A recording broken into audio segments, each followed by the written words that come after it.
Hola, ¿qué tal? ¿Cómo están todos ustedes? Me da mucho gusto saludarles y ahora les voy a presentar a Raquel Fischer. Ella es doctora en filosofía, es argentina y ya conocen a Wilfredo Lanza. Él es venezolano, vive en Estados Unidos, él también es filósofo, teólogo, educador y con especialidad en psiquiatría. Así que vamos a tener una conversación muy interesante sobre la melancolía. ¿Cómo estás, Raquel? Bienvenida.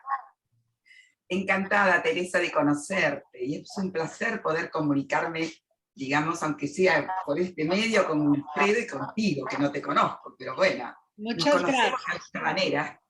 Muchas gracias. Wilfredo, buenas tardes. Buenas tardes, Teresa. Buenas tardes, Raquel. De verdad es una alegría inmensa por este medio, como dices tú, verte y comunicarme contigo. Es una deuda pendiente de encontrarnos con frecuencia, aunque sea una vez al año, y ya con esta pandemia habíamos roto ese pacto. Pero qué bueno que por este medio podamos encontrarnos nuevamente. Así que encantado. Bueno, y el tema, la melancolía, que es súper difícil de llevar en estos tiempos. Todos tenemos algún síntoma de melancolía. En lo cotidiano hay personalidades melancólicas, ¿no? Hay personas que dicen que por temperamento tienden a la melancolía y resulta ser algo tan triste como gris, triste, que si no se poetiza, si no le encuentras sentido, si no se genera arte a partir de la melancolía, puede ser desastrosa. Pero a ver, ustedes son los expertos. Wilfredo eligió el tema, dijo que la experta en esto es Raquel Fischer, así que yo estoy como aprendiz y ya en el camino, mientras van explicando el tema, ya me surgirán algunas preguntas. Adelante, Raquel, ¿quieres iniciar tú o Wilfredo? Me parece que si le demos la palabra a Wilfredo, que es el que va a encarar más psiquiátricamente, ¿no? En todo caso, yo voy aportando un poco la experiencia filosófica, la experiencia concreta de la melancolía, ¿sí? Y cuáles serían caminos posibles desde el punto de vista de una experiencia filosófica, ¿no? Y religiosa en un sentido muy amplio. Si les parece, cada vez que habla alguno de nosotros, los otros dos cerramos nuestro micrófono y cuando tomamos la palabra lo volvemos a abrir. Ninguno de los dos tiene problema para abrir y cerrar su micrófono. Entonces, Creo que no. para que se pueda escuchar muy bien, entonces apagamos en este momento Raquel y yo los micrófonos y te escuchamos, Wilfredo. Bueno, muchas gracias. Y de verdad que, como decías antes, Teresa, hay muchas aristas para entender y enfrentar el tema de la melancolía. Dos citas iniciales. La primera de San Juan Bosco, que el 31 de enero fue su día de santidad, en cuanto que él decía: tristeza y melancolía lejos de la casa mía. Para la época de Don Bosco no existía la depresión. Esa palabra no existía. La segunda cita es de Freud. Freud es el que la introduce en el campo psiquiátrico, en el manejo de la mente y en el manejo de los problemas del ser humano. Él es el que habla de la depresión como un hundimiento. Tanto así que la melancolía es un hundimiento profundo. Y entonces es una vertiente, es una rama. Y en verdad que el tema melancólico lo traemos ahora al tapete porque es el punto, así como cuando las guerras, Primera y Segunda Guerra, o cuando las grandes epidemias, había mucha gente melancólica y deprimida. Hoy hay dos grandes elementos. La pandemia, que todo el mundo lo tiene encerrado y lo tiene a todo el mundo asustado. Hay muchos casos de melancolía, hay muchos casos de depresión.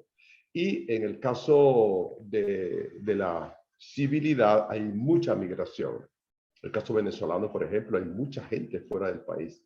La gente de Centroamérica, la gente de Sudamérica. Hay un movimiento global de personas que van de un lugar a otro y va acompañada constantemente por el tema depresivo, por el tema melancólico.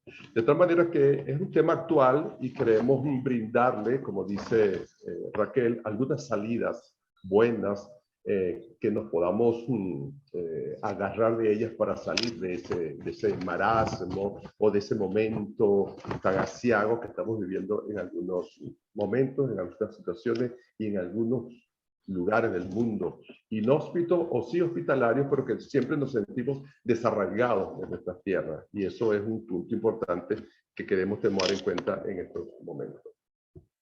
Voy a empezar entonces con el tema conceptual, lo que se ha entendido desde siempre como la melancolía. Tal así que una traducción literal sería como un mal humor, porque siempre desde las timopatías, desde las enfermedades del sentimiento, se ha entendido que es algo en el humor, aunque también en el ánimo y en el temple. Pero inicialmente la gente acostumbraba a hablar del mal humor. No le hable, él no quiere nada con nadie, está encerrado en sí mismo, etc. Y se mezclaba un poco con el mal humor. De tal manera que en el concepto vamos a encontrar que es un sentimiento de tristeza, es un sentimiento vago y profundo y sosegado, habitual o circunstancial, eso está dependiendo, originado por causas físicas o morales que a veces también tienden desconocimiento, no se sabe de dónde le nace en algunas situaciones. Es una especie de aflicción, es una especie de nostalgia, dirían los portugueses, una especie de morriña, o los gallegos, o dirían la gente de Brasil, una saudade. Esos elementos que tú sabes que estás en el pasado y no estás en el presente y menos tienes posibilidades futuras. Es una fase negativa caracterizada por una depresión del humor, dice el concepto. Y desde la psiquiatría, es un estado depresivo intenso, caracterizado por astenia, caracterizado por postración, inhibición psicomotriz y acompañamiento de insomnio. Esas son las características así como fisiológicas que se ven enseguida en una persona que esté pasando por ese trance. Cuando decimos que es una timopatía, queremos decir que es una afectación del sentido vivencial. Entonces aquí viene el problema de que no tiene sentido seguir viviendo. Entonces aparece el suicidio, por ejemplo. Quiero desaparecer. Estoy en el medio del grupo, pero como que yo no existo. O la gente no me dice nada, como una especie de rebelión, de repudio al encuentro con el otro. Alteración del modo de sentirse, porque es un modo de sentirse, de sentirse en la situación. Es yo con el mundo. Es como dice la canción, todo se derrumbó dentro de mí. Entonces, en ese aspecto, la persona que está pasando por esa situación se va a encontrar en estos momentos como afectado. El afecto me afecta, dicen algunos autores, ¿no? Ese elemento afectivo, cómo me afecta en mi yo interior. Y entonces, cuando nosotros vamos a ver este aspecto desde el punto de vista de ese humor, como decimos, cómo estás en el mundo, la persona en ese mal humor, en ese humor como tocado, es un humor melancólico. Y el humor melancólico simplemente es aquel donde yo estoy frente a un mundo inaccesible. No tengo manera de entrar en él. El mundo me rechaza. Yo no tengo forma de abordarlo. Por lo tanto, como estoy en esa situación, yo me siento desconsolado. Ese mundo inaccesible y yo desolado, solo, en medio de toda esta multitud. El mundo es como un puro horizonte lejano. Es algo muy lejano, es inalcanzable, es vacío de posibilidades para vivir. No tengo entrada en él. Es una persona sola y desolada, sin nadie y sin nada que la soporte.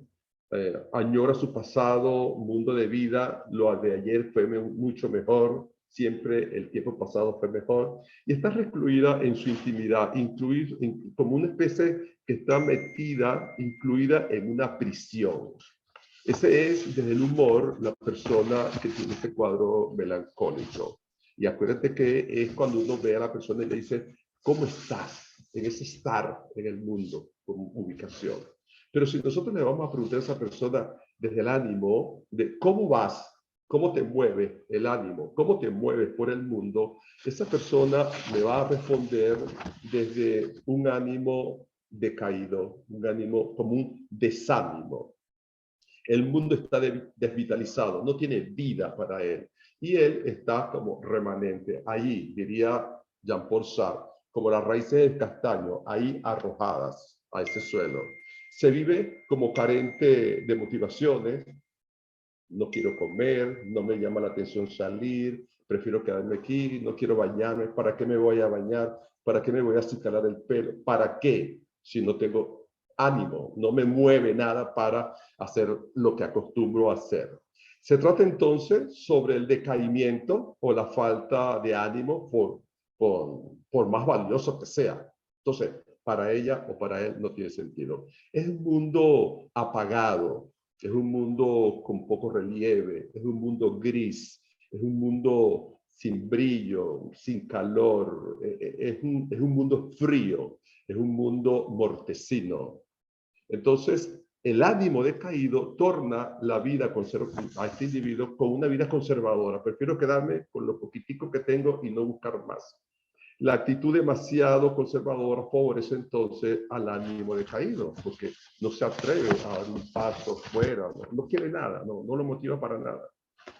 Y si nosotros vamos a preguntar a esta persona desde su energía vital, desde su, ¿cuál es la palabra? Firmeza, desde su temple, desde su consistencia personal, en ese temple le vamos a decir, oye, ¿cómo te llevas con el mundo? Como que si el mundo es una persona que tiene allá. ¿Cómo te llevas con él? La respuesta del deprimido melancólico va a ser un temple depresivo. ¿Cómo te llevas con el mundo? Mira, el mundo para mí no tiene sentido. Y yo soy diferente. Ni fu ni fa. No me viene ni me va.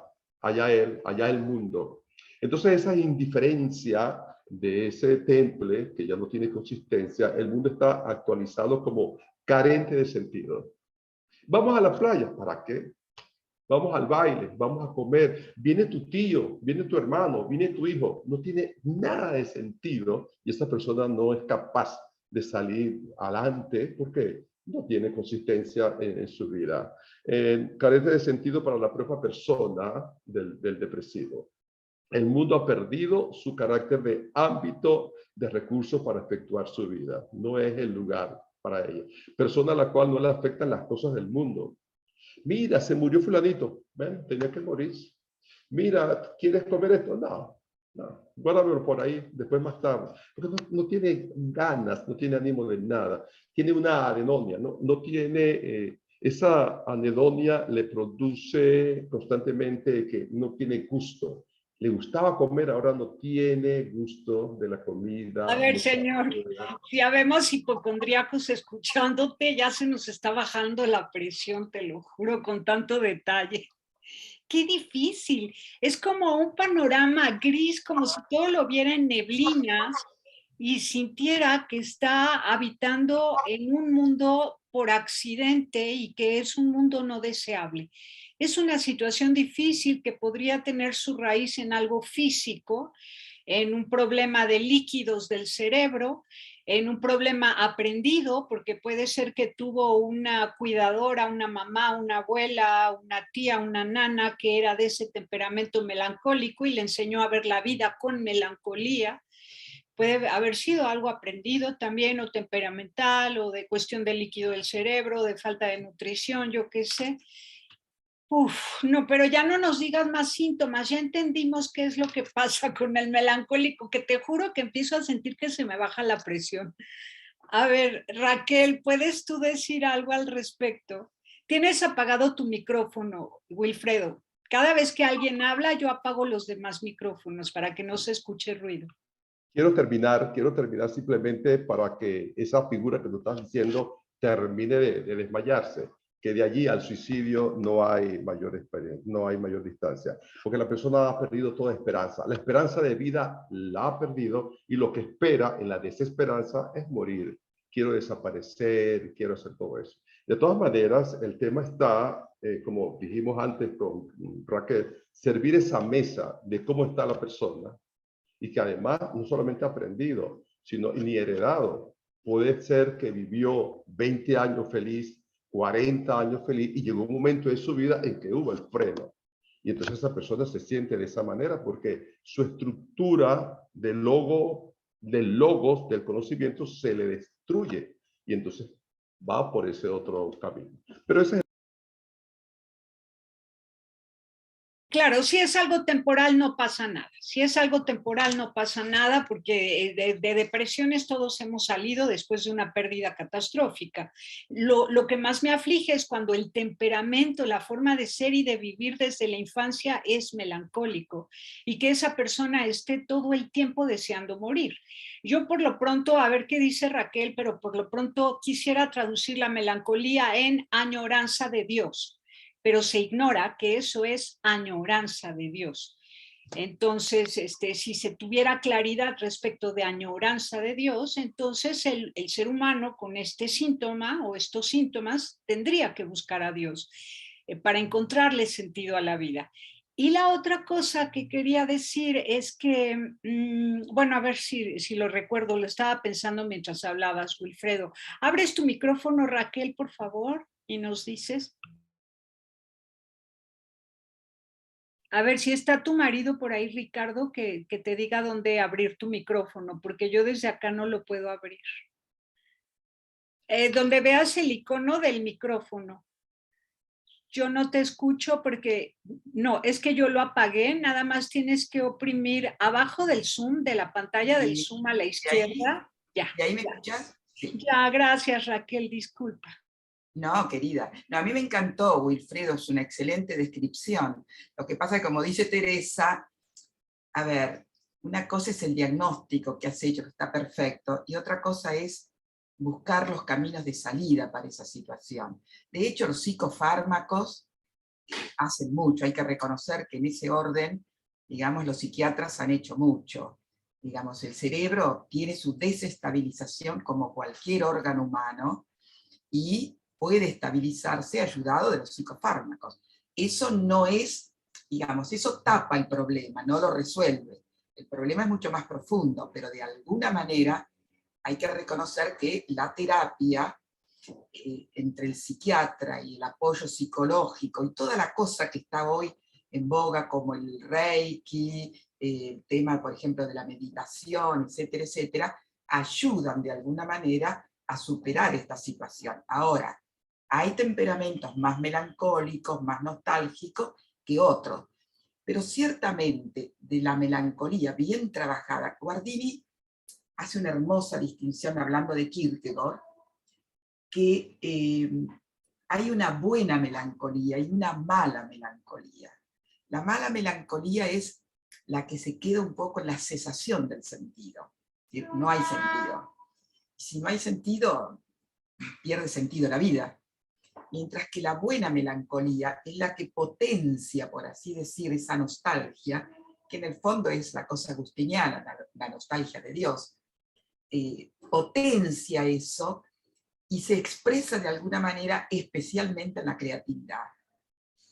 Especialmente la creatividad es la gran explosión, por lo cual, digamos, la melancolía puede transformarse de alguna manera y se transforma en obras, sobre todo en obras de arte, sea la música, la pintura, el cine, etc.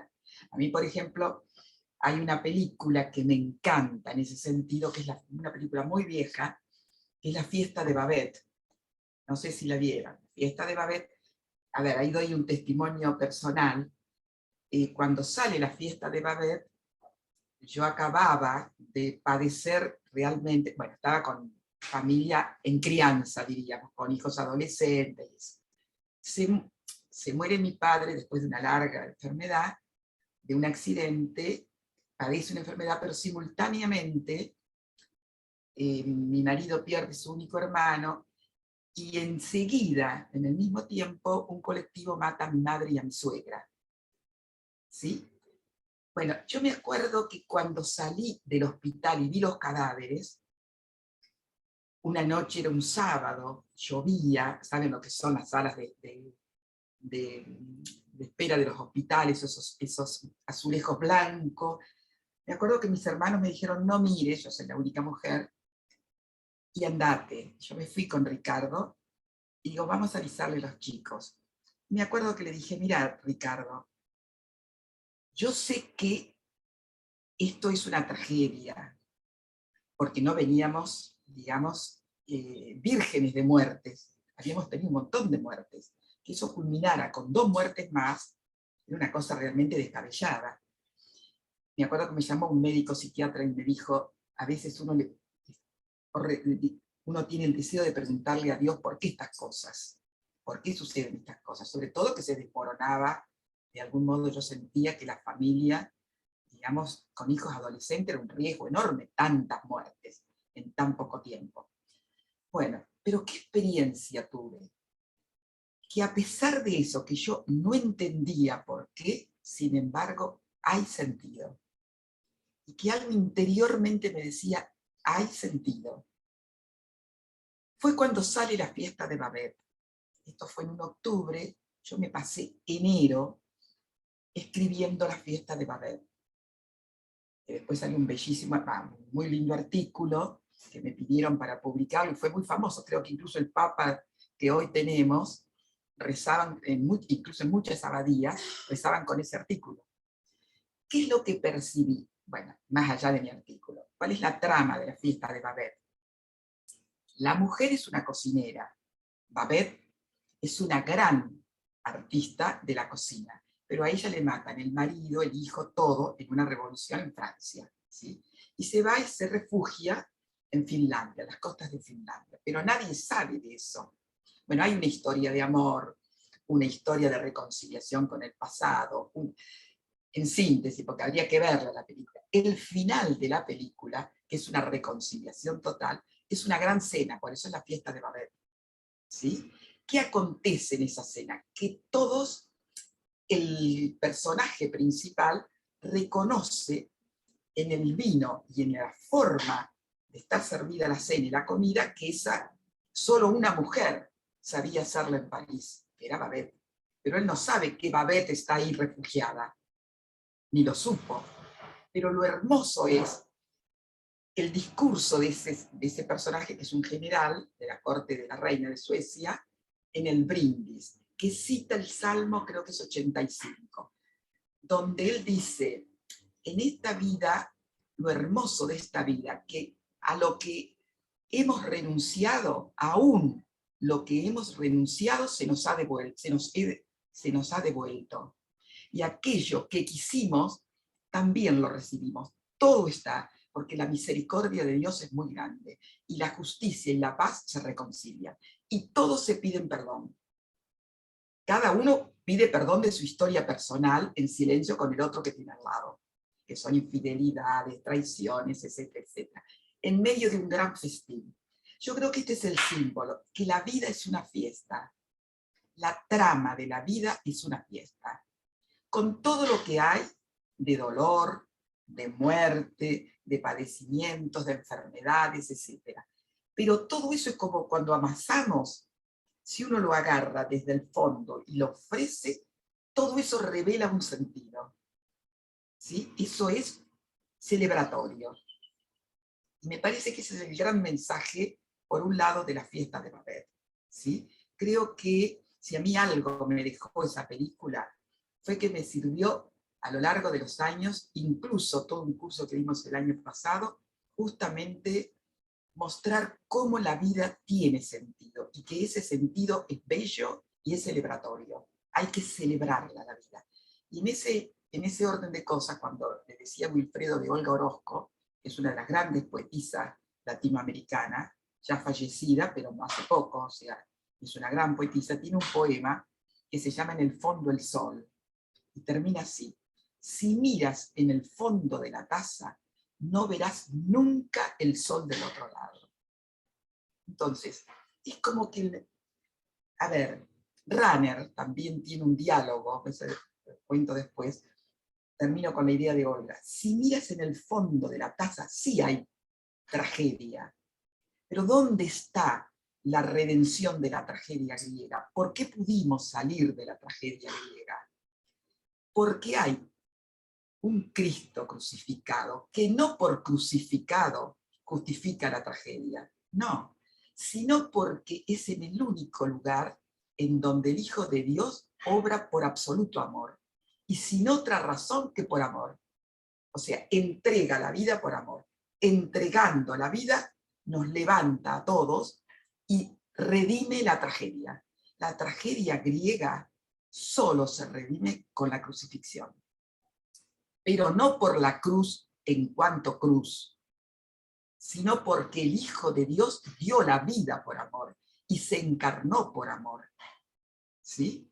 Por eso una de las grandes pinturas de Fray Angelico que vi una vez en Boston, un ícono, cuando María asciende al cielo, lo primero que hace el Dios Padre es devolverle al Jesús niño. O sea, tal vez lo que ella más sintió en el Cristo crucificado cuando estaba al pie de la cruz, como toda madre, es el hijo que nació, el hijo que engendró. De hecho, ella le dice al ángel, ¿cómo se hará esto? Y el ángel dice, no tengas miedo. O sea, también tuvo miedo. ¿Sí? Entonces, ¿qué es lo que la madre desea? Y bueno, ese niño que le han quitado. Lo que Fray Angelico interpreta, por algo es angélico, es justamente que Dios le devuelve al Cristo, al Jesús niño. ¿Cómo termina la Divina Comedia? ¿Por qué Dante se resigna de Beatriz, de la muerte de Beatriz, que era su amada? ¿Por qué termina en el Cántico 33, que no hubiera podido ser 34, eran 33? En realidad es con una imagen que viene de Hildegarda de Bingen, ¿sí? Del medioevo estoy hablando, Hildegarda del siglo XII. Dante escribe la comedia en el 1300 y pico, ¿sí? ¿Cómo la termina? Cuando él en el Cántico del Paraíso lo van llevando y ve que el Jesús en el centro, digamos, la imagen circular del mundo, ¿no? En el centro está la Trinidad, pero el Cristo crucificado, el Cristo eterno, es también el Jesús histórico. Quiere decir que la historia está rescatada en el seno de la Trinidad, que es en el seno de la misericordia de Dios. Si nada se pierde, como dice el personaje de Babette, a lo que hemos renunciado, eso también nos he devuelto. O sea, todas esas cosas que con psicoanálisis nosotros vamos, o con procesos psicológicos, todos hacemos, que es revisar la vida. Por ejemplo, doy testimonio, a mí con la pandemia se me dio por no dormir, pero no dormir de tal manera que no reconocer el sueño, ¿sí? Cuando consulté a una psiquiatra, y después a un psiquiatra, a un varón, y después una psicóloga, todos coincidieron en el mismo diagnóstico, que era una reactualización de todos los duelos que yo tenía. Sobre todo que asumí la pandemia, llegué a la pandemia con la muerte de mi hermano, y justo de mi hermano menor, que no estaba enfermo ni nada. ¿Sí? Y entonces, por ejemplo, murió en Ezeiza al levantar la valija. Yo hoy no puedo ir a Ezeiza a despedir a los chicos, por ejemplo, a mis hijos. Porque Ezeiza para mí es la muerte de mi hermano, que se cayó ahí, que se cayó, nada más. Entonces, ¿qué hice con la pandemia? Reactualicé duelos. Eso muestra el misterio del inconsciente. Pero también doy testimonio que con la oración, en el sentido más amplio del término, la plegaria es lo único que en el fondo va curando lentamente el inconsciente. Y yo creo que ese va a ser el trabajo. Cuando hablan de reencarnación y de todo eso, yo creo que el trabajo que vamos a hacer en la eternidad es ese. Curar poquito a poquito, delante de la misericordia y el amor de Dios, de todas esas cosas que vamos a llevar incuradas desde esta tierra, pero lo vamos a curar a la luz del amor, que es otra cosa, ¿sí? No a la luz de una técnica psicoanalítica, no a la luz de un psicofármaco, sino a la luz de una apertura total. Por ahora, ¿qué queda? Por ahora queda silenciosamente, noche a noche, día a día, la plegaria, al modo como cada uno la quiere entender. Una vez, y con esto termino porque no quiero, porque en el fondo, amigos, lo que está detrás es el problema del mal, detrás de todo esto, y lo que está detrás con el mal es el miedo a la mala muerte, a la muerte. En el fondo, fíjense, cuando yo digo reactualicé duelo, ¿qué duelo? Reactualicé muertes, ¿sí? Las muertes de mi vida. Me tocó la pandemia, que acá en Argentina fue muy muy vendida en el buen sentido, estuvimos un año metido adentro. ¿Cómo nos la dieron? ¿Cómo miedo? Si salimos, morimos. Si cada uno la elaboró como pudo. ¿Sí? Pero lo que yo he aprendido con esta pandemia, primero es que hay que volver a agarrar desde adentro el alma humana de cada uno y trabajarla profundamente y no consentirse nada. Nada. Eso no quita las terapias, la ayuda farmacológica, nada de eso, no voy en contra de nada de eso. Pero si no hay un trabajo interior, no hay salida. Runner tiene un precioso artículo donde él recibe supuestamente a un psiquiatra una noche. ¿Saben quién es Runner? Uno de los grandes teólogos del Concilio Vaticano II, tal vez el más grande, sino junto con Guardini, con Baltasar, todo eso. Y en realidad no es un artículo, es un diálogo que él tiene con un psicoanalista, que el psicoanalista debe ser el mismo, porque es un poco autobiográfico. Entonces ha terminado de cenar y le pregunta al psicoanalista, ¿para qué venís ahora a visitarme? Bueno, vengo a fumar unos cigarros, a charlar con usted, etc. Y es una preciosura el diálogo, porque Runner es cura párroco como personaje, por así decirlo, está escondido en el cura párroco. Y le dice, ustedes manejan muy bien los psicofármacos, pero esa no es la solución del problema. En el fondo del alma humana, lo que hay que trabajar son las sombras, son los demonios que todos tenemos adentro. Guardini la llama las zonas irredentas del corazón. Todos tenemos sombras que vienen del pasado, endógenas, heredadas, como decías vos recién, ¿sí? Cada uno con su historia personal. Quien diga que no las tiene, miente. Pero el asunto es transformar ese destino en destinación, como decía un profesor mío. Que eso sea la apuesta por el sentido de la vida. Ahora, eso es trabajo. Olga Orozco, que no deja de ser como gran poeta, una gran melancólica y una gran nostálgica, una vez estábamos sentadas, todas mujeres, en torno a una mesa, porque una de ellas se iba becada a Europa. Olga ya era grande, Olga es una gran poetisa, mucha gente está trabajando su obra hoy en Latinoamérica y en Europa. De hecho, Francisco está dirigiendo una tesis doctoral. Olga le preguntaban, porque ella en su tiempo hacía tarot, los tarot de los diarios, etc., ¿no? O sea, tiraba las cartas y todo eso. Entonces le preguntaban las mujeres sobre eso. Yo estaba sentada al lado de ella, y en un momento me dice, mira Raquel, en el fondo, lo único que queda al final de la vida es la poesía y la plegaria. Y después me dice, ¿sabes una cosa? En el fondo, solo queda la plegaria. Y yo creo que en el sentido más amplio, con esto no estoy haciendo una confesión de fe, creo que cada uno sabe cómo hablar con su Dios o simplemente con ese ángel que nos ha dado para custodia de la vida. Por algo nos dieron custodia, porque necesitamos mediadores. Somos mancos para andar solos en la vida. Por eso la importancia de la fraternidad. Aun cuando Dios hipotéticamente no existiera, el hecho de tener hermanos ya es un Dios entre nosotros.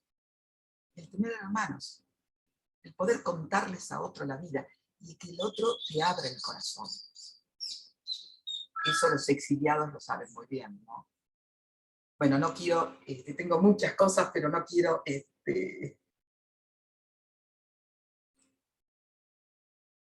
Bellísima, bellísima, bellísima. Una cátedra, Raquel, hermosísima. Y coincido contigo, es añoranza de Dios, es ejercitar la humildad, o sea, renunciar a todo el ideal de la vida, ¿no? Yo hubiera querido, yo habría querido, yo tengo capacidad para haber logrado todo, yo a estas alturas debería ser muy reconocido, muy reconocida. No, humildad. Renunciar a todo tipo de ideales, aspirar a la comunión con Dios, sentirte feliz tan solo porque eres hijo amado de Dios. de un Cristo que dio la vida por ti. Y la plegaria, sobre todo alabanza, alabar a Dios, alabar a Dios sin pedir nada, simplemente alabarlo por el gozo de alabarlo. Y Él te da la gracia de sentirte bien. Otro tema muy importante, el que dices, la comunión entre personas, la fraternidad, porque si no amas, eres indiferente ante la vida o la muerte, pero si amas, le encuentras sabor a la vida. Le encuentras sabor a la vida, ¿no? Entonces, saber amar bonito, sin expectativas, y especialmente a quien más te necesita. Como Facundo Cabral, que cuando perdió a toda su familia le dijo a la Madre Teresa de Calcuta, ya me quedé sin nada, me quiero morir. No, usted tiene mucho que dar. Ahora póngase a ayudar a los pobres, póngase a trabajar por los huérfanos, póngase a hacer algo por el mundo. Entonces es tiempo no de ver a ver cuándo Dios me da lo que me merezco. No me merezco nada. No me merezco nada. Dios ya me dio todo para dar a los demás. Entonces, a ver a quién voy a servir. Esa es la pregunta, con humildad. Wilfredo, ¿tú qué dices?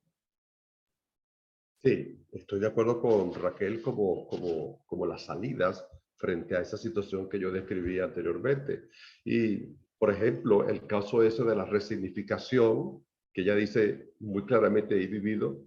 También tengo una persona que hizo el mismo caso. La pandemia la ha vivido desde su experiencia melancólica. Y dice, aquel tiempo que yo viví en silencio, aquel tiempo que yo viví aislada de la gente, aquel tiempo que yo viví como segregada, lo estoy poniendo en práctica ahora que me dicen distancia social, tengo que estar sola en mi casa con la máscara, y me sirvió como que Dios me puso una experiencia previa de vivir aquel retiro para entender mejor esta pandemia, sobre todo en esta soledad. Y dice, las personas me preguntan, ¿cómo estás? Si tú estás sola. Y yo, no, yo estoy muy bien. Pero no te cuesta estar, no, es que ya yo viví esa experiencia, como que ya fue algo vivido y ahora lo has resignificado y actualmente tiene esa forma airosa de salir adelante en este tema.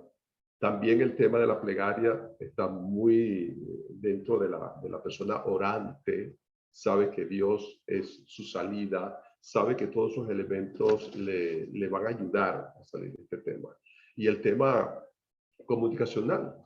Yo le había comentado a ella 3 elementos típicos para salir de esa depresión, esa melancolía. Amor, porque se sentía que no la amaba, amor.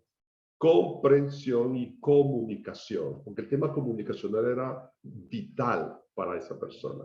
Entonces la comunicación, la comprensión y el amor que podría, como dice Raquel, del hermano, como dice Pablo VI, todo hombre es tu hermano. Entonces ese hermano que te vas a conseguir es como el reflejo de ese Dios que se ha entregado por ti.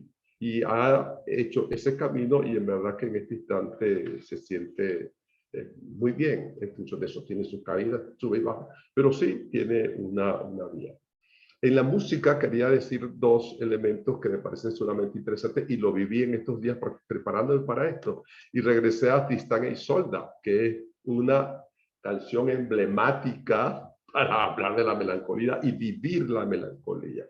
Y la otra es Ofelia. Esas 2 composiciones de verdad que tú dices, wow, qué manera de hundirte, qué manera de sentir la sensación de la vida y cómo puedes tú ir poco a poco saliendo, ir elevándote para salir de eso. Yo quisiera que Raquel ahorita conversáramos un poco la experiencia kierkegaardiana, que yo creo que es muy interesante en él, como dice Guardini, en función de la melancolía y cómo lo ha presentado Kierkegaard, que me parece que es muy interesante desde el punto de vista filosófico para el tema. Adelante, Raquel, si abres tu micrófono, por favor.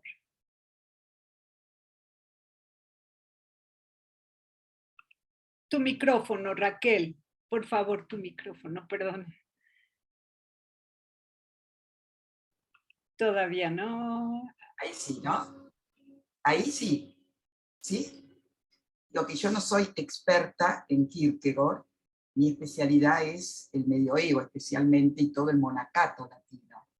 De hecho, mi tesis doctoral es sobre la plegaria en Anselmo de Canterbury. O sea, justamente muy, muy afín en la espiritualidad monacal, el trabajo de todo, porque en el fondo, a ver, la melancolía tiene que ver con la tristeza. La tristeza está puesta como un pecado capital, ¿no? O sea, hay que en eso, porque hay mucho de endógeno, por así decir, o exógeno, pero hay mucho también de tarea existencial, ¿no? Yo lo que entiendo de Kierkegaard, leído a través de los ojos de Guardini, ¿sí?, es que Kierkegaard tiene intención cristiana en la melancolía, pero en el fondo Guardini dice que es una mala melancolía, porque es una melancolía de desesperanza, ¿sí? Es una melancolía que, ¿vieron cuando a veces uno va bordeando un abismo? ¿Sí? Vos tenés dos alternativas, o mirar al costado y ves que si te caes, morís, y no hay quien te sostenga, ¿sí? O la buena melancolía, que es sentir, a ver, porque en el fondo, el problema de la melancolía, llevado a una teodicea natural, una teología natural, o visto desde una perspectiva filosófica religiosa, este tipo de problemas tienen que ver con un alma herida, ¿sí? El alma humana está herida, y está herida por el pecado original, ¿sí? Redimida, pero está herida. Si no hubiera existido esa situación original, ¿sí?, esa situación original es la que abre un poco el camino para este tipo de maldades. De hecho, los psiquiatras lo saben bien a eso. Los psiquiatras, justamente una vez, en un congreso acá en el Teatro San Martín, ellos salió así la conversación y ellos dijeron que cuando ven la presencia del mal en el fondo del alma humana, dan por terminada la terapia. ¿Sí? Es decir, hay algo en que estamos heridos, pero esa herida puede ser curada. Yo creo que el problema con Kierkegaard es que no sé hasta qué punto cura esa herida. La intención es curarla, ¿sí? No puedo hablar más de Kierkegaard porque no es mi materia, pero sí aportar lo que dice Guardini, ¿no? Es decir, la criatura tiene que ver permanentemente la tragedia del amor. ¿Sí? El hecho de que un Dios haya venido a curar la herida, ¿sí?, y que nos haya abierto el camino para esa cura, eso, por así decir, es la última palabra de todo lo que tenga que ver con el mal y con la melancolía. De hecho, cuando Anselmo tiene un libro que se llama De Casu Diaboli, o sea, traducido en latín sería del caso del demonio. El problema es, a ver, el libro es un discípulo que le pregunta a su maestro por el problema del mal. Es muy interesante porque es un diálogo entre el maestro y el discípulo. El maestro es Anselmo, el discípulo es Bosco. Y es muy interesante porque vieron esos discípulos insistentes que le preguntan por el tema del mal, ¿no? Y cuando llega el capítulo 27, ya están cansados los dos con el problema del mal. Entonces llega un momento en que, bueno, ¿por qué el ángel pecó? Porque también esto tiene un trasfondo espiritual.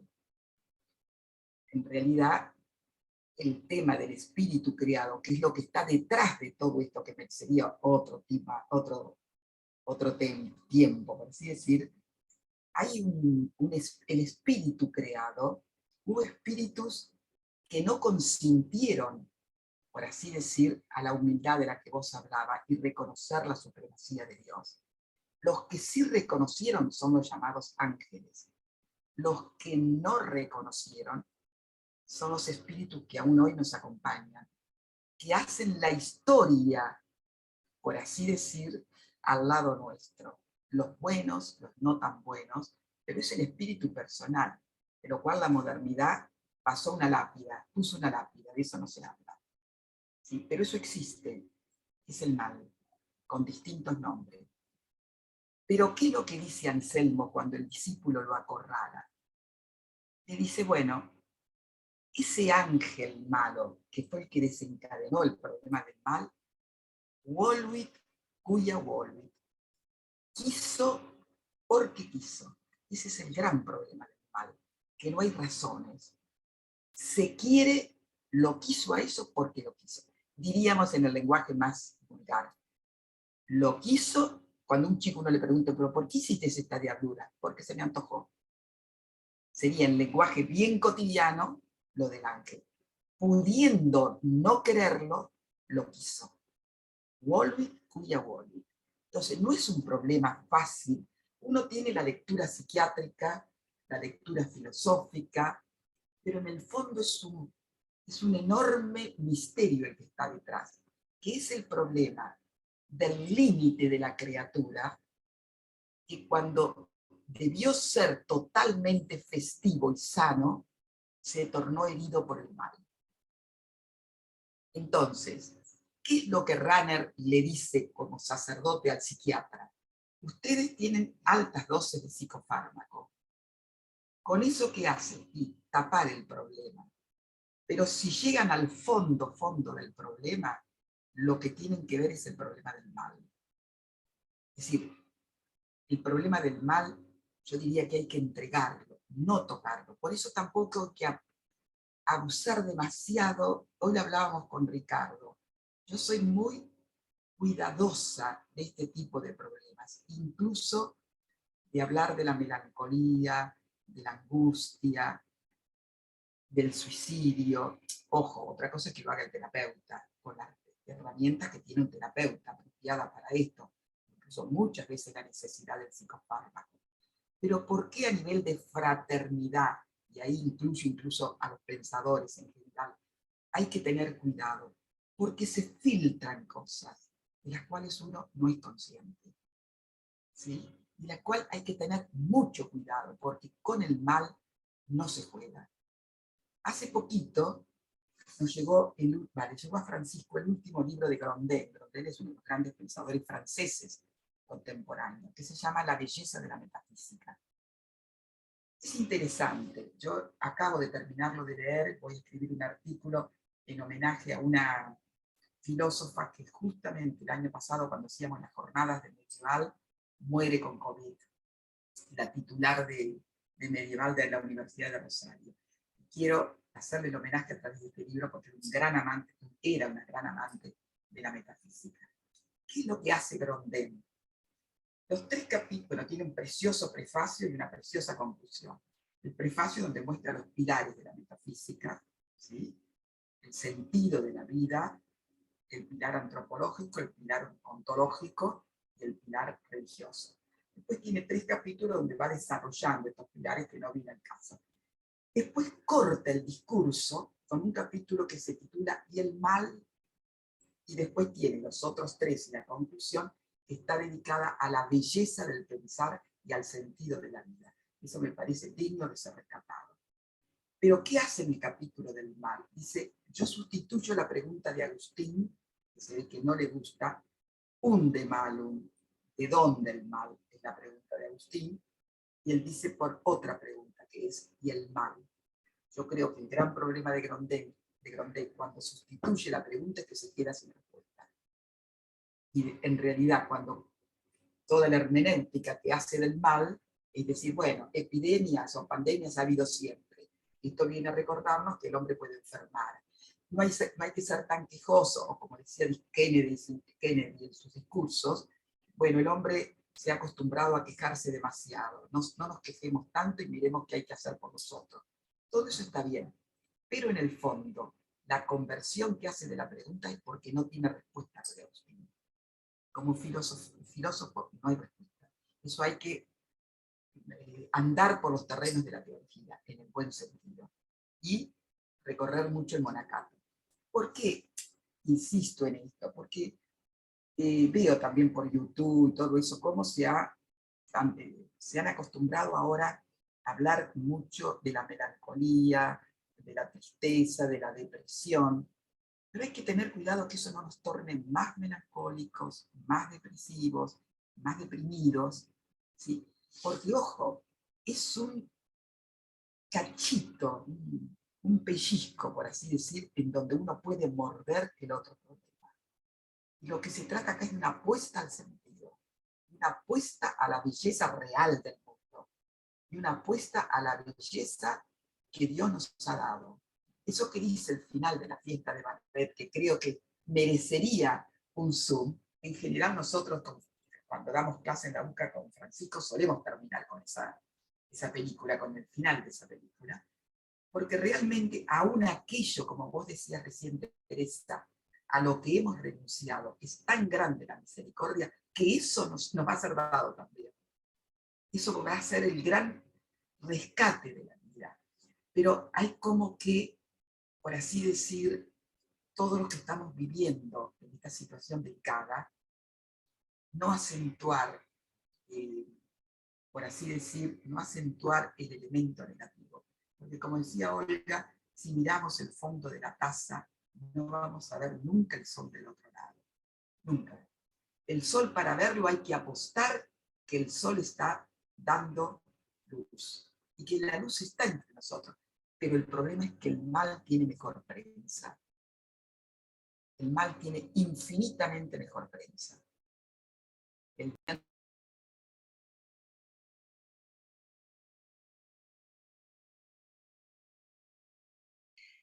Perdón, no, ya no escuché lo último. El mal que creí que habías acabado. Prendes tu micrófono, perdóname, por favor, nuevamente. Ya, Digo que ya. el mal tiene muy buena prensa. Basta escuchar los noticieros. El mal tiene muy buena prensa. Pero el bien no tiene prensa. El bien no tiene prensa. Porque no le conviene al mal que el bien tenga prensa. ¿Sí? Y además es tan sutil el bien y es tan astuto el mal que se encarga que el bien se opaque. Eso que dice el Evangelio, los hijos de las tinieblas son más astutos que los hijos de la luz. Yo creo que por eso es como que hay que hacer post pandemia una especie de limpieza interior. Los otros días me decía una psicóloga que no han pensado todavía con qué terapia van a asumir la post pandemia. Yo creo que hay que hacer una especie de purificación interior y limpiarnos de muchas cosas que nos han caído encima. Pero ¿cómo lo hacemos a eso? Y eso hay que hacerlo solamente con oración, con agradecimiento, con servicio al amor. Y en cada momento en que es posible la negatividad del mal, apostar al bien. Y el bien se apuesta con la ofrenda. El gesto de la mano abierta, miren, en plena pandemia hicimos un curso sobre el tacto, que nadie iba a imaginar de qué íbamos a hablar del tacto en plena pandemia cuando no nos podíamos nada más que por Zoom, sobre todo en Argentina. Y me acuerdo que con Francisco lo hicimos al curso que duraba 4 sábados, con imágenes, obviamente también con textos filosóficos, ¿no? Pero uno de los textos más lindos, bueno, de la fiesta de Babel, pero uno de los textos más lindos, bueno, por ejemplo, la novena sinfonía de Beethoven, todo el recorrido que él hace hasta llegar a la novena sinfonía, ¿sí? Que es celebración pura, sí, pero todo lo que viene detrás. Y me acuerdo que una película que les gustó mucho fue Maestro de Música, que comienza Van Damme cantando Rigoletto, Piedad Señor. Y justamente la comunicación la logra con las manos. ¿Sí? Piedad Señor, piedad. Y así empieza la película. Cómo la mano humana puede, con el gesto de la mano abierta, nos conmovió a todos. Se nos caían las lágrimas. Y era plena pandemia, el momento más triste de la pandemia. Y sin embargo, la mano abierta, pidiendo piedad, porque se ha muerto la hija, ¿sí? Esa frase, ese área de Rigoletto, nos conmovió. Hoy, con una pandemia, o 2020, con una pandemia, nos conmovió 60 profesores que estábamos, eran todos profesores, y de distintas áreas, por Zoom, cuando lo que menos podíamos era tocarnos. Entonces, yo creo que esto nos va a enseñar otro lenguaje para la vida, y otro lenguaje para el amor. ¿Sí? Eso sí va a ser fruto de la creatividad humana, de los grandes artistas, de los grandes compositores, de los grandes pensadores, de los que vivimos la vida no tan grande, pero vivimos el día a día ofreciendo. ¿Sí? Yo creo que eso es lo que la pedagogía, lo que hay que pensar ahora es una nueva pedagogía, una pedagogía del amor. ¿Sí? Impregnada, ciertamente, como decía Wilfredo, de silencio y oración, de silencio y oración. ¿Sí? También aprender a comunicarnos de otra manera. Cuando a Guitton, a Jean Guitton se le muere la mujer, es un pensador francés, es uno de los pocos laicos que tuvo en el concilio, se le muere la mujer, ya se le había muerto la hija, y queda solo. Pablo VI, con quien le unía una gran amistad, lo manda a llamar al Vaticano. Y le dice, Guitton tiene incluso creo una tesis doctoral sobre el sentido de la eternidad en Agustín. Lo manda a llamar y le dice, Guitton, usted ha escrito mucho sobre la eternidad, pero a partir de esta situación, usted va a tener que empezar a escribir sobre la comunión de los santos. Y hemos perdido, muy materializados, por así decir, el sentido de lo espiritual, pero de lo espiritual encarnado, que eso nos enseñó la pandemia, a comunicarnos espiritualmente con un elemento técnico, más encarnado que un elemento técnico, y sin embargo, ¿cuánto pudimos hacer con la técnica, con la materialidad, pero un nuevo tipo de espiritualidad, esa que se comunicaba incluso y a pesar de los medios técnicos, que pudimos decirnos que nos queríamos, que pudimos hacer clases, ¿sí? Y bellísimas, cada uno en su área, y cómo la hicimos, y ayudados con la técnica, y encontrando nuevas formas de comunicación. Yo creo que lo que nos ha dejado la pandemia es que tenemos que pensar que esto no nos sucedió por casualidad. Si quieren un elemento de negatividad, el mal estuvo presente y está presente, y se han desatado nuevas fuerzas. Por eso Guardini, al comienzo del ocaso de la Edad Moderna, dice, eso que está escrito después de la Segunda Guerra Mundial, no después de la pandemia. Dice, yo lo que siento es que la textura de estos tiempos son apocalípticos. ¿Sí? Pero con los tiempos apocalípticos también se pueden trabajar. Nadie sabe el día ni la hora. Pero anuncian novedades, que hay cosas nuevas de las cuales el hombre es capaz. Los otros días leía en Ansel Grimm que María pertenecía a un grupo ahí en Judea de los apocalípticos. Por eso, cuando se va a visitar a su prima Isabel, canta el Magnífica, que es todo un texto apocalíptico. ¿Sí? Y que en realidad es un texto apocalíptico, pero no quiere decir que María iba a morir. ¿Sí? María sobrevivió a Jesús mucho tiempo. ¿Sí? Ya se va con Juan. ¿Y cómo pudo convertir todo lo que le tocaba vivir en un canto? ¿Sí? Y celebrar. Y no es que no tuviera miedo, no es que no tuviera angustias, ¿sí? Cristo supo muy bien de ese drama humano que hoy nos toca vivir. Y porque lo supo, y porque lo sabe, y porque está con nosotros, nos quedan muy pocas ayudas. De eso tenemos que ser conscientes. En ese sentido, los tiempos son apocalípticos. No hay tantas ayudas. No hay tantas ayudas porque estamos invadidos. Invadidos. Por eso no nos tenemos que permitir nada. Nada, nada. Siempre, Sí, estoy totalmente de acuerdo. Es tiempo de crecimiento espiritual, es tiempo de oración, de alabar al Señor, de derribar la soberbia. Si usted se cacha con un pedacito de soberbia, es tiempo de espantarlo como si fuera una mosca y acudir a la humildad máxima de la que un ser humano es capaz. De los niños es el reino de los cielos y es tiempo de experimentar eso.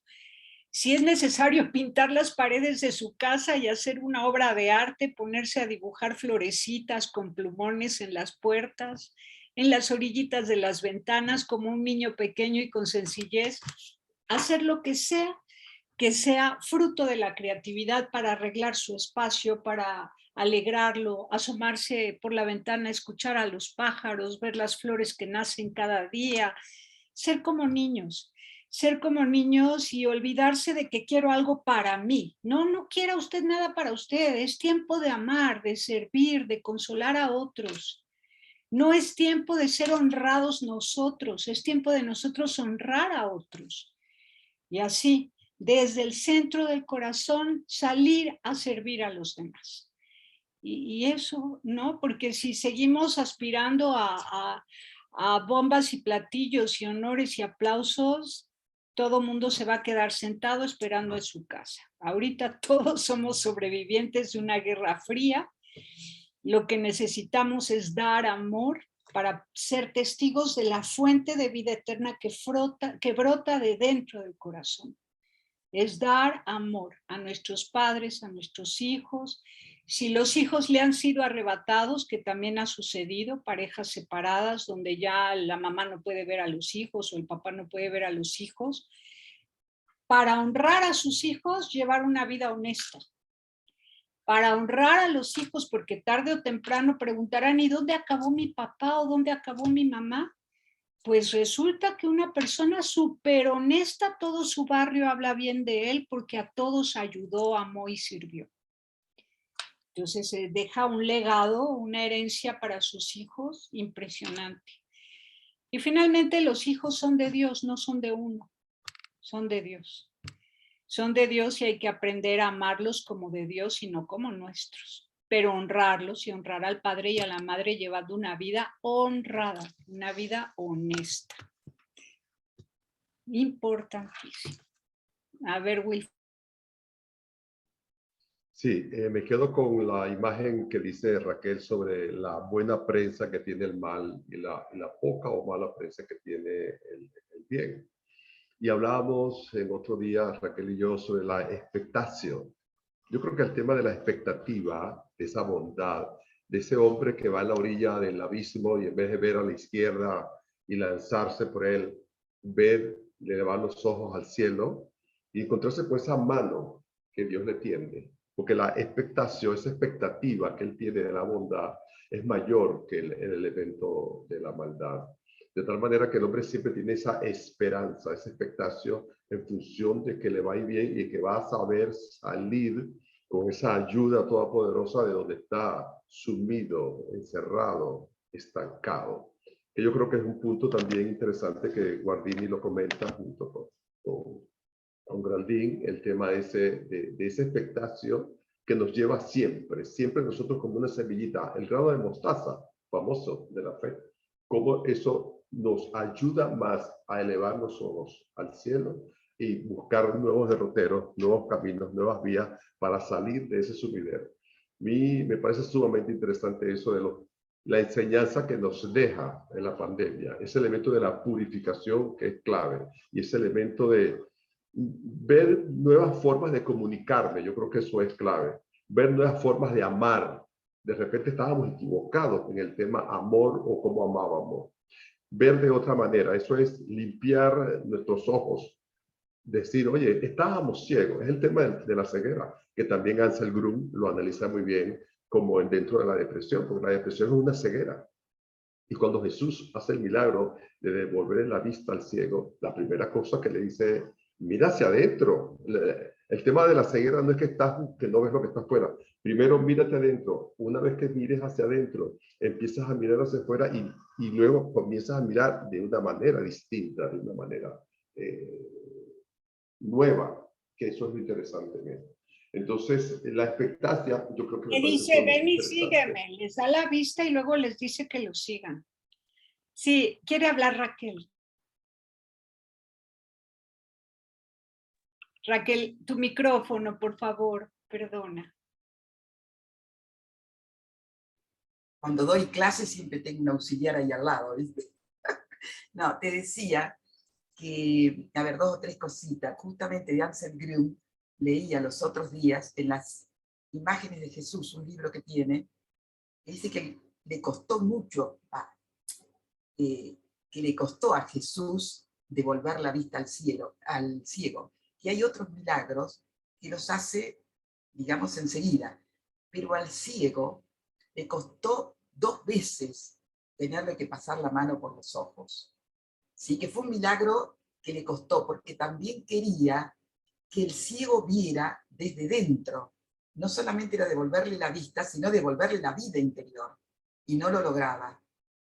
En uno de, si tenés el libro de Ansel Grün, son imágenes de Jesús.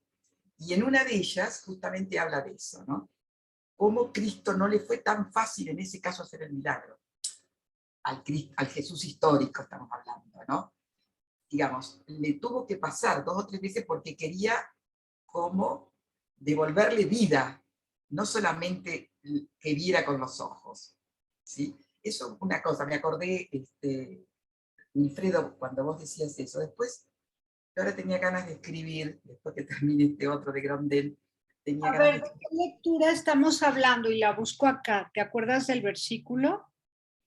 Ah, no, no, porque Es lo que yo leí como lectura de la noche, pero me fijo esta noche y te digo después dónde lo Es que yo dice. me conozco la Biblia perfecto. El hecho es que cada vez que Me Cristo parece hizo que era en Marcos, ¿eh? Me parece que era cada en vez Marcos. que hizo milagros, siempre les pidió que se curaran del alma. Por ejemplo, al que metieron, rompieron el techo, era un paralítico, lo metieron al centro de esa reunión y Jesús le dijo, tus pecados están perdonados, levántate y anda. Entonces, él no podía caminar, no fue a pedir perdón por sus pecados, pero Cristo sabía que de nada servía que saliera a caminar si él estaba lleno de pecados. Entonces, por eso le dice primero, tus pecados están perdonados, ¿no? Y estaba pensando en la comunión de los santos. A veces cuando estamos muy solos o vivimos solos, hay que tomar en cuenta si somos creyentes, si somos católicos, si conocemos las vidas de los santos, que también podemos platicar, dialogar y sentir presencia y compañía de los santos. Santa Rita de Casia, San Ignacio de Loyola, San Agustín, San Juan Bosco. De verdad son nuestros amigos. Dios es de vivos y no de muertos. Ellos están vivos y están al pendiente si han sido tus amigos, ¿no? Entonces esa comunión de los santos también alegra mucho el corazón. Entonces, eso, y luego no tanto mirar al cielo buscando algo mágico, ¿no? O algo sorprendente, sino algo increíblemente maravilloso, divino, perfecto, que es que va a volver Jesús. Entonces, no hay que morirse porque hay que esperar a ver cómo va a ser ese momento, porque Jesús va a venir nuevamente. Entonces, hay que esperar a ver ese momento y no se vale morir antes de tiempo, ¿no? Hay que estar deseosos de que ya regrese y lo veremos y esa esperanza alegra mucho el corazón. ¿Por qué vives? Pues porque estoy esperando porque va a venir mi maestro.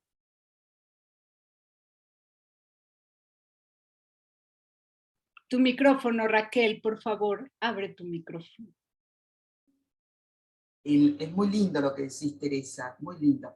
No, la otra idea de Wilfredo, yo decía que tenía ganas de escribir un artículo ahora para las jornadas de medieval, una vez que termine este otro, pero no me dan mucho los tiempos, sobre el exultatio, que eso está, a ver, uno de mis maestros con el que trabajé 30 años en el CONICET, es el que me enseñó Anselmo, ¿no? Y Anselmo y Santo Tomás. Bueno, yo toda la carrera la hice con Santo Tomás en la UCA, ¿no? Pero él tiene un artículo que a mí me gustaría mucho comentarlo, porque tiene que ver con el arte, con Paul Ricoeur, respecto del exultatio. A ver, se dice que la esperanza que tenemos acá, fe, esperanza y caridad, serían las 3 virtudes teologales, por así decir. O sea que son 3 virtudes que solo te son dadas, digamos, por Dios. Por eso se llaman teologales, fe, esperanza y caridad. Sin embargo, pareciera ser que Tomás dice que ya a un nivel natural, de pura naturaleza humana, hay un anticipo de esa esperanza como virtud teologal, que es la expectatio. La expectatio es como si hubiera, así como tenemos la herida, ¿sí? Una herida, una marca que nos pone esta cosa que nos ha permitido este diálogo, esta nostalgia, también hay otra marca, que es la expectatio, que es un poco como una naturaleza que no se cree del todo, permítanme el lenguaje, que no se cree del todo que las cosas sean como dicen, digamos, los de este mundo, ¿sí? O las cosas malas las cosas tristes de este mundo, para no hablar de mal, sino que hay ya inscripta en la naturaleza una expectatio que está a la espera que le manden la esperanza. ¿Sí? Entonces, la esperanza es como que confirma esa expectatio. De tal manera que yo no, aún no siendo católica, por así decir, tendría esa especie de apertura, y sobre todo en los momentos decisivos de la vida, una especie de naturaleza que así como tiene una herida, también tiene una fuerza especial, qua naturaleza, qua natura, que es la expectatio, que es expectatio, es desde expectatio, apertura hacia la trascendencia. Una cosa, por ejemplo, que no sé en quién la Todas leí, las culturas prehispánicas, todas las culturas prehispánicas tenían eso y en sus textos viene. Por ejemplo, Netzahualcóyotl clamaba por el Dios desconocido, ¿no? Y tenía esa esperanza, preséntate con nosotros, clamaba. Tú que eres el Señor de todas las cosas, tú que nos has creado, preséntate. ¿Quién eres tú? Dinos. Así era su clamor. vos sabés que creo que es de San Ireneo, pero no estoy segura, creo que es San Ireneo, que decía que en realidad la vida eterna, viste cuando hablan de reencarnación, cuando hablan de purgatorio, etcétera, etcétera, parecería ser de los distintos lenguajes, digamos por darle un nombre del YouTube, ¿sí? Pero en realidad parecería ser que lo que es acción, vida en la eternidad, vida eterna, es en realidad mantener esas tres virtudes, fe, esperanza y caridad, pero como ir creciendo en la eternidad en esas tres virtudes. Es decir, vieron que hay incluso un silencio de los muertos. Cuando alguien querido muere, no siempre hay una comunicación directa, ni es posible tener, uno puede orar, pero digamos, hay un recorrido que a uno se le escapa. Es decir, muy difícil volver otra vez, tiene que pasar mucho tiempo, uno elaborar el duelo y de alguna manera, por gracia de Dios, poder pedir la intercesión de los santos, ¿no? Pero en realidad, ese tiempo de los que han partido sería, según los padres de la Iglesia común, estar viviendo en otra dimensión la fe a la luz del amor de Dios, la fe y ir aumentando esa fe, una esperanza que se va acrecentando y un momento que sería, por así decir, la culminación, tal vez el fin de los tiempos, que será la del amor. O sea que esas tres virtudes teologales también serían un regalo del cielo en esta tierra, pero que es un anticipo de la eternidad. Sí, y al final no va a hacer falta la fe porque ya vas a ver Pero a pareciera ser aquel, que va a haber una acrecentación. en la dimensión de la purificación, en el estado de conciencia que llamamos purgatorio, ahí tal vez no hay fe y esperanza, sino imagínate, pero ya cuando estás delante de Dios ya solo queda el amor. Por eso aquí en la tierra hay que ser expertos en amar, amar sin esperar nada a cambio, solamente amar, sin esperar nada a cambio. Y cuando uno renuncia a sus deseos para ayudar a otros, ¿no? Se siente colmado por Dios, porque Dios es divino. Es que se compadece y dice, yo la voy a llenar para que se siga entregando a quien corresponde, ¿no? En el caso de una madre que cuida a un hijo con discapacidad, dices, ¿de dónde tiene energía esa mujer si no tiene ni marido que le acaricie el rostro? Pues de Dios. Dios la llena y la colma. Y puede entonces ella entregarse enteramente a la vida de un hijo con discapacidad. Y así es Dios el único de quien debemos esperarlo todo, porque Él es todo en todos y Él es el único que sacia. Ningún ser humano sacia, ningún bien material sacia. En todo caso, encontramos sosiego cuando nosotros ayudamos a otros.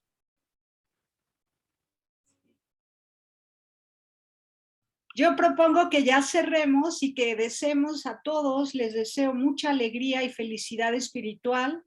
La alegría no es ja, ¿no? No necesariamente puede ser muy serena esa felicidad, muy serena con la esperanza de vida eterna. Y haciendo aquí el deber cumplido. ¿Qué hay que hacer aquí en la tierra? Lo que debemos hacer, lo que corresponde a nuestro ser, saber, conocer, entender y capacidad de actuar, ¿no? Entonces, hacer lo que nos toca es más que suficiente para vivir en la tierra, porque Dios nos da la gracia de sentirnos felices con el deber ser. Y yo con eso cierro. Tú, Raquel, unas palabritas finales y luego tú, Wilfredo, por favor. Adelante, Raquel. Lo que me encantó la frase de San Bosco, con la que comenzó Wilfredo, ¿no? Que es tristeza y melancolía fuera de la casa mía. La idea de casa, de la interioridad como casa, ¿sí? de lo que es la celda del corazón, como estos santos sabían bien de tristeza y melancolía, fuera de la casa mía. Me pareció preciosa esa frase. Incluso, Wilfredo, fíjate que me la dijiste, no sé si me la mandaste, y pude enviarla a gente que está sufriendo por WhatsApp, y no sabés el bien que les hizo. Que yo sé que están cuidando maridos internados, gente enferma, y que están pasando por una situación delicada. Esa frase que me mandaste te la agradezco, ¿ves? Una mano lava la otra, ¿no? Así que te lo agradezco realmente y un placer podernos reencontrar con esto, ¿no? Muchas gracias. Y gracias a vos, Teresa. No me imaginabas que tenía tal caudal de interioridad y de amor para ofrecernos, ¿no? Muchísimas gracias. Bendito y alabado sea Dios. Es que tengo buena formación católica, soy agustina recoleta laica. Ah, mira vos. De la Orden de Agustinos Recoletos, y he recibido toda la formación agustiniana, filosófica y teológica. Gracias a Dios. Qué lindo, sí. Qué lindo. Confesiones, creo que es el capítulo, a ver, espérate, Tarde te amé. El 10, en el 10 te encuentras, en el libro. El parágrafo 27 por ahí, ¿no? ¿Cómo es exactamente hermosura tan antigua y tan nueva, tarde te amé? Sí, así es. Hay un Entonces, libro de... centro y yo estaba lejos. Adelante. Bueno, de verdad que muy agradecida a ese encuentro con Raquel y contigo una vez más, Teresa. Tres cositas para terminar. También otro de los milagros muy difícil para Jesús fue el de los discípulos de Emaús, porque dice Ansel Grun que no sabía cómo convencerlo, porque estaba un poco la metáfora que decía Tere, no es mirar al cielo por mirar. Y entonces estaba, ¿qué hacéis mirando al cielo? Y los sacude, y sin embargo ellos todavía no entendían, hasta que después vieron, era. La otra cosa es el Vaticano. Uno de los elementos de los documentos del Vaticano es Gaudium et Spes, alegría y esperanza. No es la esperanza sola, es el Gaudium, esa alegría que hay que manifestar. Por eso la alegría es un punto clave en los pastores de la iglesia, como para que vamos con alegría hacia el encuentro con el Señor. Es un tema muy importante como para salir de ese apesadumbramiento que vamos a tener en algún momento.